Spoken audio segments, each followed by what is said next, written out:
네, 자세한 내용 김성훈 변호사와 함께 좀 더 들어가 보도록 하겠습니다. 네, 변호사님 안녕하십니까? 안녕하세요.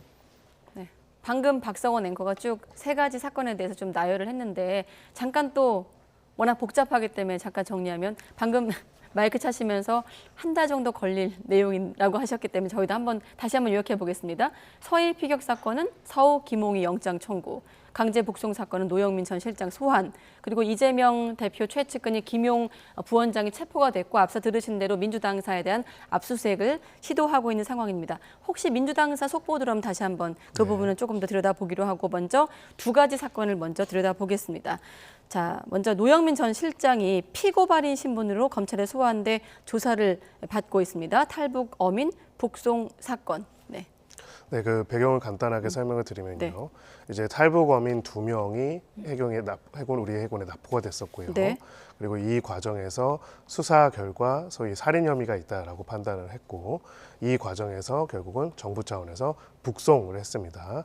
이 북송 과정은 적어도 이 시점에서는 당시에 그 탈북 어민들의 입장에서는 의사에 반하는 부분들이 있었고요. 네. 이 부분과 관련돼서 이제 이후에 형사적인 고발이 이루어졌습니다. 네. 고발의 내용들은 기본적으로 불법 체포, 직권남용 등의 혐의로 고발이 이루어졌고요.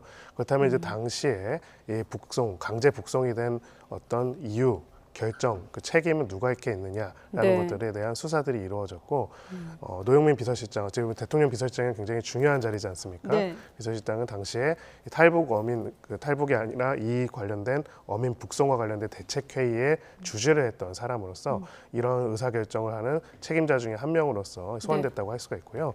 보통 이제 중요한 인물이 소환되는 거는 이제 수사 전반부에 소환되는 경우는 별로 없습니다. 사실 관련된 여러 가지 자료들과 증거들에 대한 조사가 충분히 이루어진 상태에서 막바지에 보통 중요한 인물들을 소환하기 때문에 이 부분과 관련돼서는 어느 정도 수사가 마무리가 되고 있고 또 네. 노영민 비서실장에 대한 어떤 면에서는 조사 이후에 영장 청구 등이 가능할 가능성도 배제할 수 없는 이런 상황입니다. 화면에 지금 잡혔기 때문에 바로 여쭤보면 노영민 전 실장 당시 대책회의를 주재했다. 검찰이 이 대책회의를 주목하는 이유는 무엇일까요? 아무래도 노 전 실장 같은 경우는 귀순의 진정성이 없었다는 점을 좀 내세우고 있기 때문에 이 부분을 좀 들여다보기 위한 걸까요? 네, 그렇습니다. 결국은 이제 당시에 그런 의사결정을 누가 했는지와 네. 그 의사결정을 한 것이 과연 우리 법적으로 맞는지 두 가지를 보게 되는 거고요. 네. 누가에 있어가지고는 일단 그 대책회의 이후에 여러 가지 정부적인 조치가 나왔기 때문에 그 대책회의에서 결정이 이루어졌을 것이다라고 해서 당시 네. 그걸 주관했던 비서실장을 소환한 것이다 이렇게 볼 수가 있고요. 두 번째로는 이 의사결정이 과연 옳고 법적으로 문제가 없는가에 대해서는 당시에 결국은 대책회의에서 나온 여러 가지 자료들, 증거들이 무엇이었는지 그리고 그것을 봤을 때는 이런 판단을 내는 것이 법률적으로 문제가 없었는지 그 부분에 대한 조사를 할 겁니다. 근데 아마 이 대책회의에서 어떤 자료가 나왔고 어떤 논의가 있었고 어떻게 됐는지에 대해서는 상당한 조사가 이루어졌을 가능성이 있고요. 그걸 바탕으로 해서 나름의 법리적인 기준을 가지고 쟁점을 파악한 상태에서 소환을 하는 것이다. 이렇게 보일 가능성이 높습니다. 네. 탈북 어민 북송 사건 가운데서 노영민 전 실장은 사실 당시 정부 인사 가운데 가장 최고위직 아니겠습니까? 윗선? 그렇습니다. 예. 자, 수사 막바지입니까? 아니면 조금 더 진전될까요?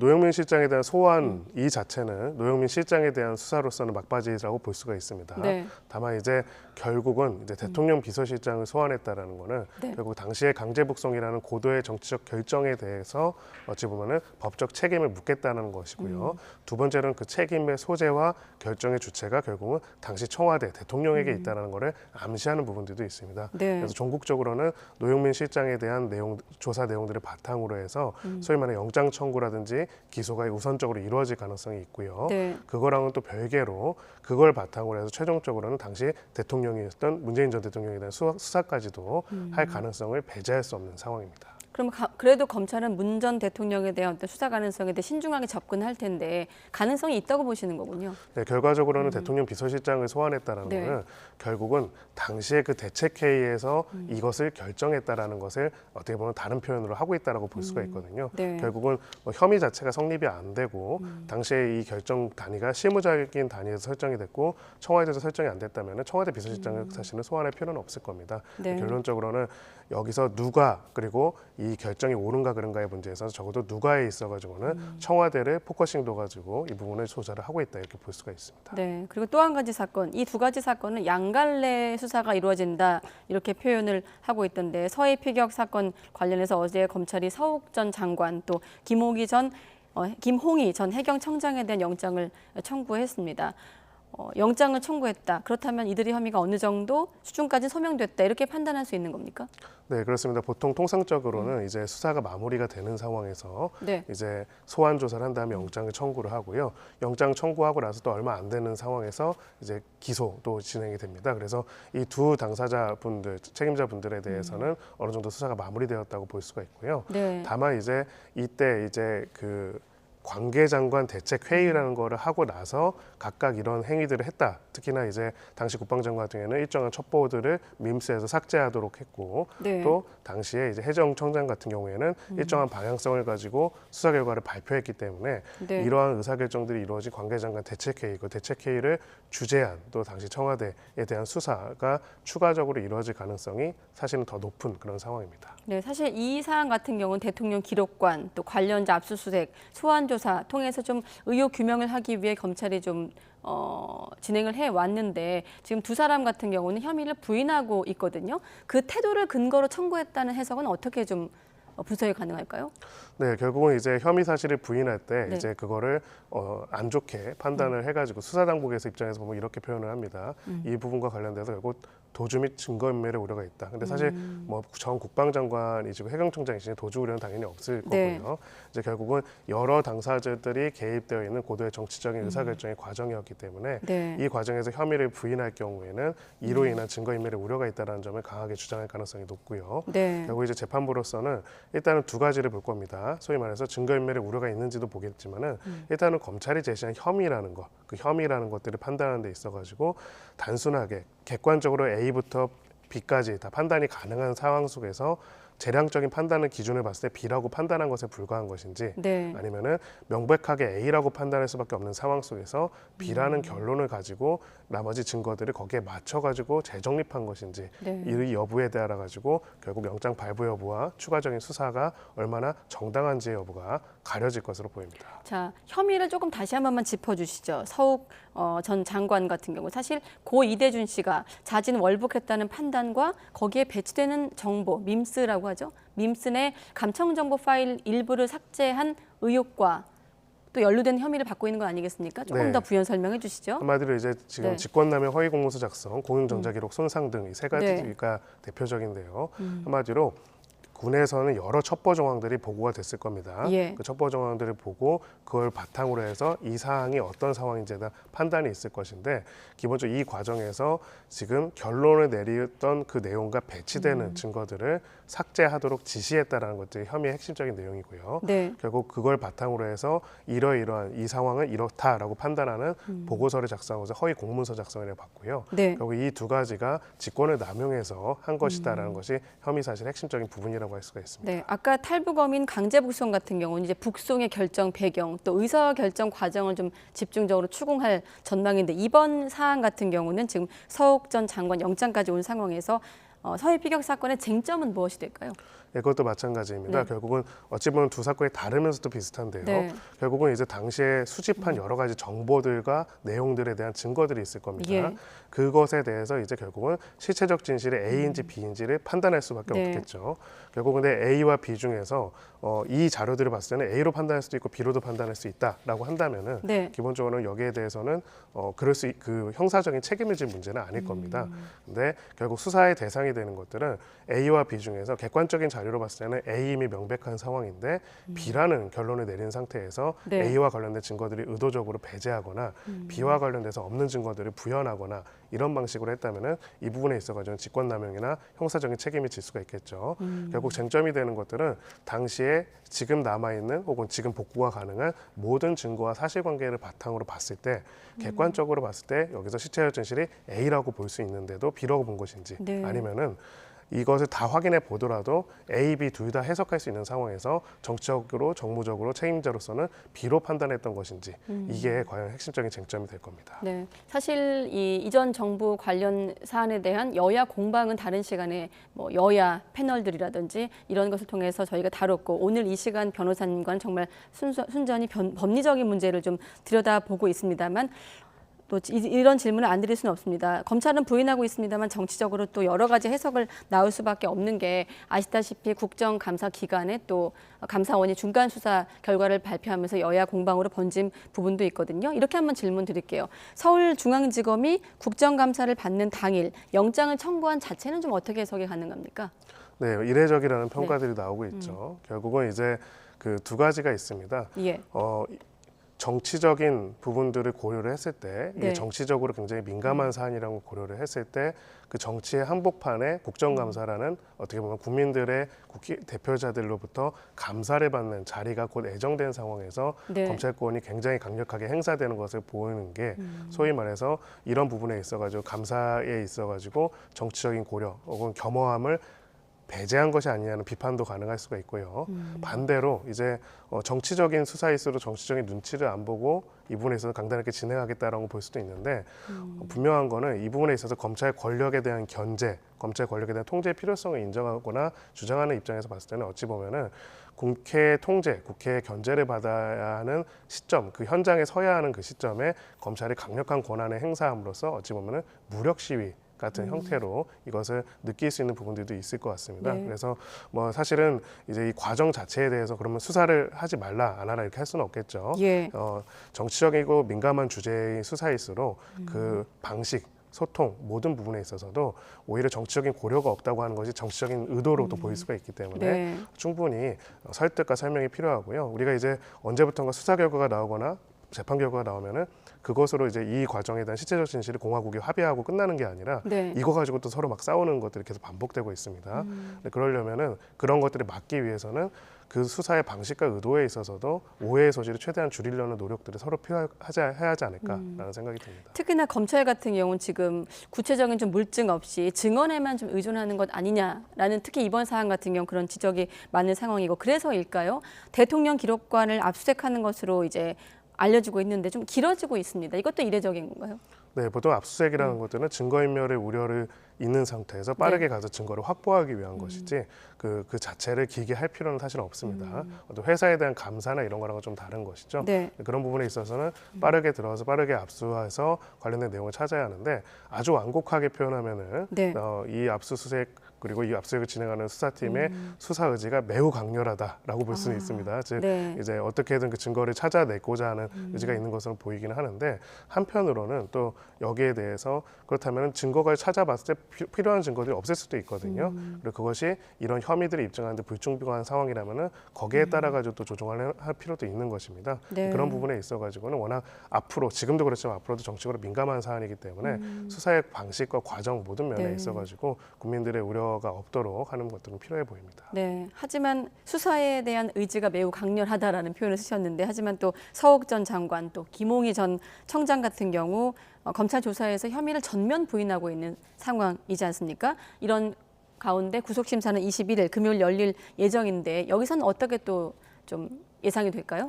네, 결국은 지금까지 검찰이 수집한 정보들이 얼마나 있는가에 관한 부분이 될 겁니다. 네. 일단은 지금 민스에서 삭제한 부분과 관련돼 가지고 서욱 전 장관 같은 경우에는 원본 자체를 완전히 삭제한 것이 아니고 네. 소위 행정적으로 관련된 정보는 다른 곳에 다 있는 상태에서 관리 차원에서 했던 것이지 특정한 첩보들을 배제하거나 삭제하고자 하는 고의로 한 것이 아니다는 이야기를 했는데요. 네. 이런 부분들을 이제 객관적인 증거를 바탕으로 판단해 볼 수 있을 겁니다.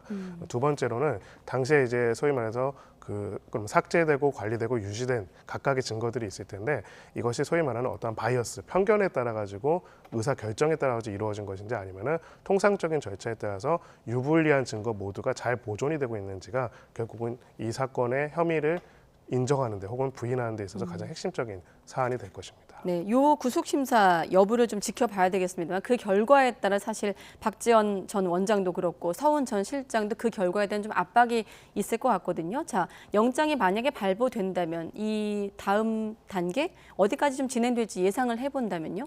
네, 결국은 이제 국방장관, 해경청장입니다. 사실 네. 엄청난 고위직이죠. 관계장관 대책회의 이후에 이런 결정을 했다는 이유로 영장을 청구했다면 사실은 거의 비슷한 혐의를 겨냥하고 있는 네. 박지원 전 국정원장이라든지 또 서훈 안보실장에 대해서 수사도 강도 높게 진행될 수가 있고요. 예. 결국은 이제 이 대책회의에서 나타난 의사결정, 그 정치적인 판단, 그 부분에 대해서까지 형사적인 책임을 추궁하기 위한 수사들이 더 가혹하게 이루어질 수 있습니다. 네, 자 결국 이 두 가지 사안 모두 문재인 전 대통령이 정점에 있는데 이 사건 같은 경우는 좀 어떻게 전망하십니까? 이 사건 또한 마찬가지로 보여집니다. 결국은 이제 국방부 장관 그리고 국정원장 네. 그리고 해경청장 뭐 사실 다 각각의 다른 기관이잖아요. 이 기관들이 이런 의사결정을 하고 하나의 방향성으로 갔다라는 것들은 결국 이 과정들을 조율하는 청와대 차원에서의 어떤 결정과 조율이 있을 것이다라는 네. 것이 지금 검찰의 사실 수사의 방향입니다. 네. 그렇기 때문에 결국은 그 일선한 각각의 부처의 책임자에 대한 이런 강도 높은 수사와 영장 청구 그리고 향후 아마 기소도 할 것으로 보이는데요. 네. 이어가지고 또 추가적으로 또 형사적인 수사를 청와대 최고 핵심 결국은 이제 전 대통령 문 전 대통령에 대까지 할 가능성이 상당히 높다 이렇게 보여집니다. 문 전 대통령 단계까지 가려면 최소한 어느 정도 확인까지는 좀 필요합니까? 바로 이제 그 지점이 소위 말하는 장관급 인사들에 대한 영장 청구, 그 영장 청구가 받아들여지는 여부가 사실은 네. 검찰 입장에서는 하나의 바로미터가 되겠죠. 결국 혐의 사실에 어느 정도 범죄 사실이 소명이 되고 네. 그렇다는 이유로 법원에서 영장들이 하나하나 다 발부가 된다라면은 그걸 바탕으로 적어도 이 수사 자체가 터무니없거나 근거가 없는 것이 아니라 상당한 근거를 가지고 있는 것이다라는 것들이 간접적으로 보여줄 수 있을 거기 때문에 네. 그걸 기준으로 그거를 10점으로 해가지고 추가적으로 얼마나 깊이 강도 높은 수사가 벌어질 것인지가 또 보여질 것이다 이렇게 볼 수 있습니다. 네. 다음은 이제 민주당 이재명 대표와 관련된 수사들을 좀 짚어볼 텐데 일단 가장 최근의 속보 위주로 좀 알아보면 여의도 민주당사 를 전격 압수수색을 시도하고 있다까지 나온 상황이고 이른바 이제 이재명 대표의 복심이라는 김용 민주연구원 부원장이 체포된 상황입니다. 어떤 혐의인지부터 좀 알아볼까요? 네, 일단은 지금 보도된 내용에 따르면은 그 백현동 대장동 개발과 관련돼서 네. 이제 당시에 소위 유동규 전 본부장과 민간업자들로부터 수억 원의 금품을 수수했다는 혐의로 정치자금법 위반 혐의로 네. 영장이 발부됐다라고 체포 영장이 발부됐다라고 하고 있고요. 예. 결국은 이제 이 과정에서 당시에 이 부원장이 이제 성남시 의원이었기 때문에 정치인으로서 정치자금법을 적용을 받는데 그 정치자금법을 위반해서 돈을 수수했다는 것이고 일단은 이 내용이 초기에 보도가 됐는데 더 나아가서는 이렇게 이제 민간업자들과 이제 당시에 측근이라고 할 수 있는 김용 부원장이 관여가 있었고 금품 거래가 있었다라는 것을 바탕으로 추가적인 수사가 계속 진행될 것으로 예상이 되고 있는 상황입니다. 네, 아까 그 박규환 기자가 서울 여의도 민주당사 앞에서 현장 화면을 좀 보여주면서 지금의 상황을 정리해드렸는데 제가 잠깐만 또 언급하면 검찰이 이제 압수수색을 시도하니까 민주당 의원들, 뭐 변호사님도 함께 보셨습니다만 당직자가 집결해 있었고 압수수색은 3시 15분쯤부터 시작이 됐다고 하기보다는 진짜 시도를 하고 있다가 낫겠죠. 아직 진입은 못한 상황이다. 혹시 현장 화면이 가능하면 저희 위로 좀 띄워봐 주시고요. 네, 현장 화면이죠. 네, 자, 변호인 앞에 입회하에 압수수색 범위를 놓고 검찰과 민주당이 협의하고 있다. 자, 이런 협의 과정은 어떻게 이루어집니까? 네. 네, 원래 이제 통상적으로는 이제 법원에서 압수수색 영장을 발부한다면은 그 영장에 이제 어떤 것들을 어떻게 압수할 것인지를 내용들이 정해져 있을 겁니다. 네. 근데 이런 특수수사, 뭐 정치인이나 정치적으로 민감한 사안들에 대한 압수수색을 할 경우에는 네.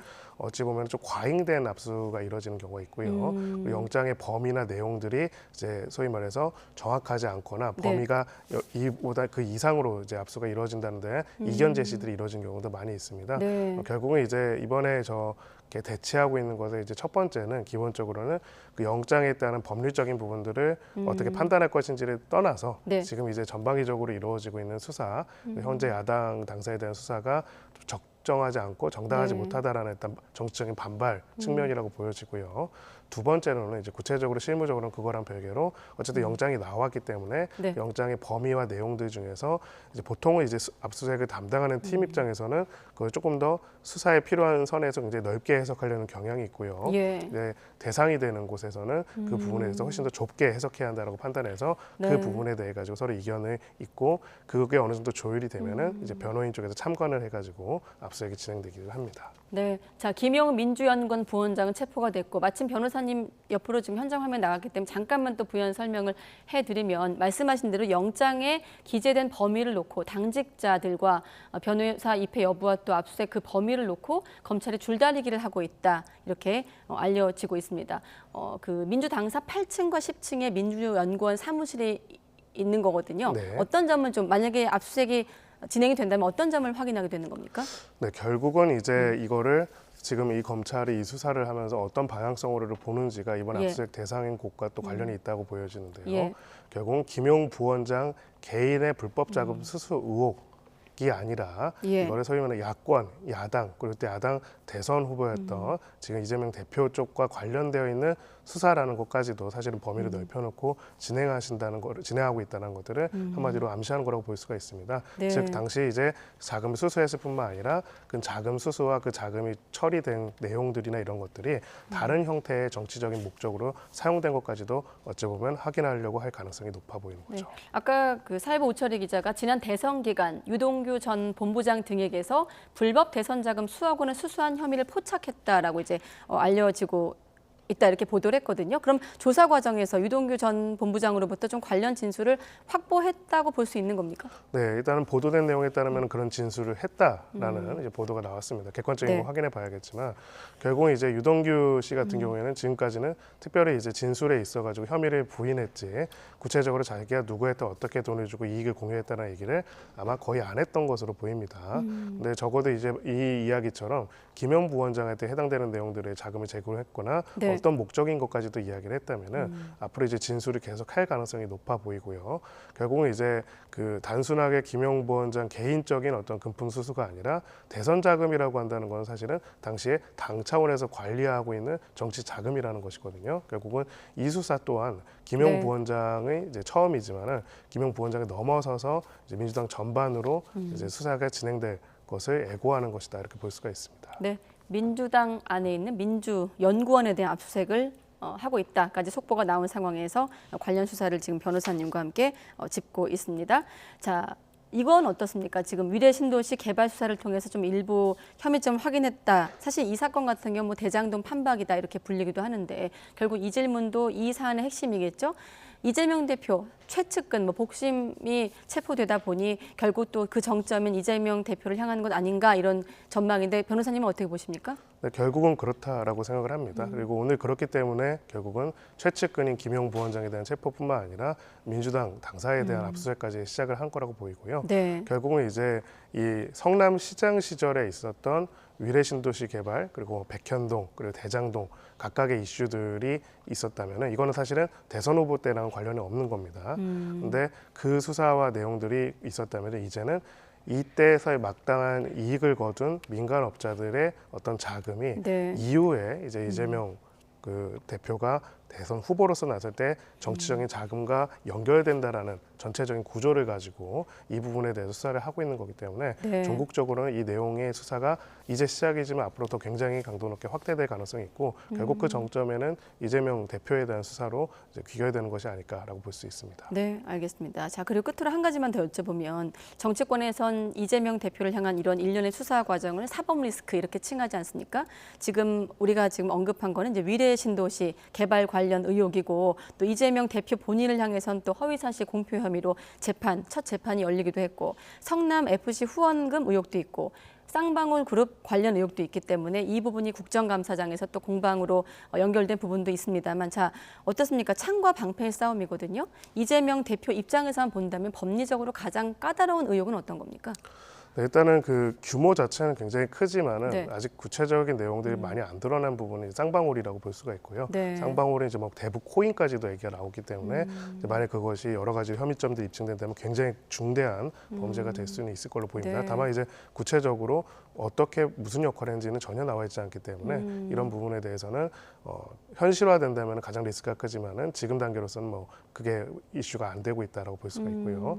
앞으로 이제 가장 이제 직접적인 것들은 사실은 이제 시점으로 보자면은 결국 선거법 위반 부분입니다. 네. 허위사실 공표 이후로 이제 이미 기소가 된 상태이기 때문에 일단 아무리 1심이라도 여기서 의원직 상실형이 선고가 되거나 이랬을 경우에는 정치적으로 굉장히 타격을 받을 수가 있고 직접적인 연관관계는 없지만 이 사건 수사에서 이렇게 어찌 보면 1심이라도 유죄가 나온다면은 네. 이 부분과도 나머지 수사에 대한 정당성들도 확보될 수 있는 부분들이 나올 수 있기 때문에 사실 전략적인 부분에서는 그 부분이 가장 뜨거울 것으로 보이고요. 예. 이제 규모나 이제 또 그 금액 면에 있어가지고는 결국 대장동이라든지 나머지 부분들에 대한 이슈들이 더 클 수 있다 이렇게 보여집니다. 네, 알겠습니다. 여기까지 알아보겠습니다. 김성훈 변호사였습니다. 변호사님 고맙습니다.